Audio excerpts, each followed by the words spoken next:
Let's dive into a classic, and honestly, a deeply unnerving supernatural story from South Asia. We're talking about the Mecho Bhoot, which literally translates to the fish ghost. And trust me, it's a terrifying tale about a spirit with a hunger that just can't be satisfied and the poor family that gets in its way. So, picture this.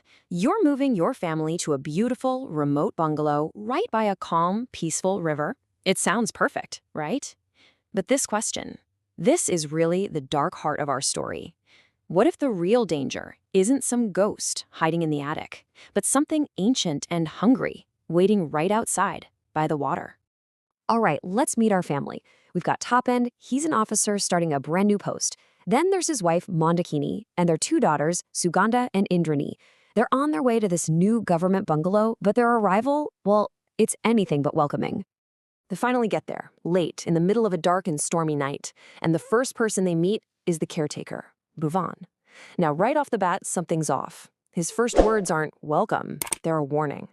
It's a small thing, but it's the very first seed of dread being planted. But Tapan, he's tired from the journey. He's not having any of it. He and the family, they just want to get inside and get settled. So, despite the rain, the darkness, and this old man's weirdly ominous advice, they push forward to their new, very isolated home.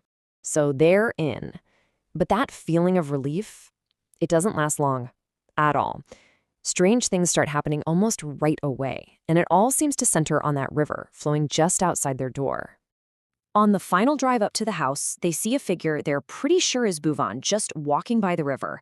But when they mention it to him moments later, he completely denies it, says he took a totally different path. And then he says it again, even more forcefully this time. Stay away from that riverbank. Is it just a misunderstanding, or is something else going on? That creepy feeling from the night before, it becomes something much more real the very next morning. Out in the mud between the river and their house, the family finds footprints. But there is something fundamentally wrong with them. Bhuvan comes over, takes one look at the tracks, and lays out the terrifying logic. Look, he says, the tracks are clearly leading from the river to the house, but the footprints themselves are pointing back towards the water. The only way that's possible is if whatever made them was walking backwards.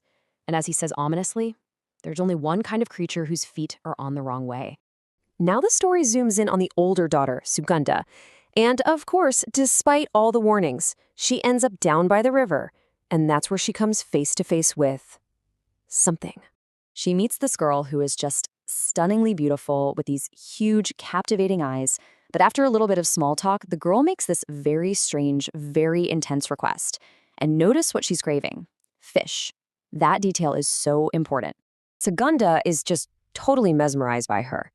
But then her sister, Indrani, calls out her name from a distance. Sugandha turns her head for just a second, and when she looks back, the spot where the girl was standing is empty. She just vanished. And here's the part that makes it so much worse. Her sister didn't see anyone. She basically tells Sugandha she's making it up, that she was just daydreaming. So now Sugandha is completely alone with this terrifying experience, probably even starting to doubt what she saw herself. Okay, if you thought things were creepy before, just you wait. The story is about to shift from unsettling to flat-out terrifying. Sugandha gets sent to the market, and her walk home, just as the sun is going down, turns into an absolute nightmare. So she's on her way back, and guess what she's carrying? Fish. As she gets near the river, this disgusting, overpowering smell of rot just fills the air. She picks up the pace, but she can feel it, a presence, a shadow, moving right alongside her in the dark. And then she hears a whisper. A voice right in her ear. It's not a polite question anymore. It's a cold, hard demand. And it's the same one from the girl at the river. This thing only wants one thing, the fish she's carrying. And her fear just goes through the roof. She clutches her bag, doesn't answer, and tries to walk faster. And that whisper, it just explodes into this furious, guttural snarl right beside her head. The tone changes completely. This is no longer a request, it's a threat. What else could she do? She bolts. She runs for her life blindly, just trying to get home. She finally makes it to the front door and just collapses, banging on it so completely terrified she can barely even tell her family what just happened. Here's the most horrifying part. The terror didn't stay by the river. By running home, Sugandha might have just invited the hungry entity inside with her. The nightmare has officially crossed the threshold. Hours later, long after everyone's in bed, her mother, Mandakini, wakes up.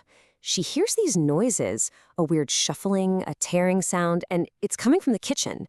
Concerned, she gets up to see what it is. The house is pitch black, completely silent except for those awful sounds. She creeps down the hallway, slowly pushes open the kitchen door, and is met with a sight that is going to absolutely shatter her world. It's her daughter. Sugandha's crouched on the kitchen floor, ripping into the raw fish from the market with her bare hands. There's blood smeared all over her face, all over her clothes. And the look in her eyes, it's not human. It is feral, monstrous. It is no longer her daughter. Her mother screams her name in horror, and the thing that looks like Sugandha looks up and speaks. It says that because Sugandha gave in, because she brought the fish, it has now taken her in return. The Mecho Bhoot has found its new home. It's a chilling end, reminding us that some hungers are so powerful, they don't just want a meal, they want to consume everything.